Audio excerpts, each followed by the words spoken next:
સમગ્ર રાજ્યમાં અત્યારે હાલ સ્થાનિક સ્વરાજ્યની ચૂંટણીનો માહોલ જામ્યો છે,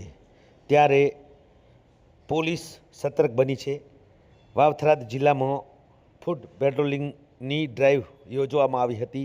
જિલ્લામાં સ્થાનિક સ્વરાજ્યની ચૂંટણીને લઈને શહેરોમાં કાયદો અને વ્યવસ્થાને લઈ દિયોદર ખાતે ફૂડ પેટ્રોલિંગ યોજવામાં આવી હતી। દિયોદર પીઆઈ અને જિલ્લા એસઓજી ટીમ સાથે રાખી ફૂડ માર્ચ યોજી હતી અને દિયોદરના વિવિધ રસ્તાઓ પર ફૂડ માર્ચ યોજી લોકોમાં ડરનો માહોલ ના રહે, લોકો શાંતિપૂર્ણ મતદાન કરી શકે અને કાયદોની વ્યવસ્થાની સ્થિતિ કથળે નહીં તેને લઈને દિયોદર પોલીસ દ્વારા એક ફૂડ પેટ્રોલિંગનું આયોજન કરવામાં આવ્યું હતું અને સમગ્ર દિયોદર શહેરના ગ્રામ પંચાયત રોડ, જૂના બસ સ્ટેન્ડ અને રેલવે સ્ટેશન વિસ્તાર પર પોલીસે ફૂડ પેટ્રોલિંગ હાથ ધર્યું હતું અને સમગ્ર શહેરમાં ફૂડ પેટ્રોલિંગ કર્યા બાદ દિયોદર પોલીસ સ્ટેશન ખાતે તમામ જે પોલીસ જવાનો છે, હોમગાર્ડ જવાનો છે, પહોંચ્યા હતા અને એસઓજી જવાનો પણ સાથે પહોંચ્યા હતા અને દિયોદર શહેરમાં શાંતિ જળવાઈ રહે, કાયદો અને વ્યવસ્થા કદની સ્થિતિ કથળે નહીં તેને લઈને દિયોદરના પીઆઈ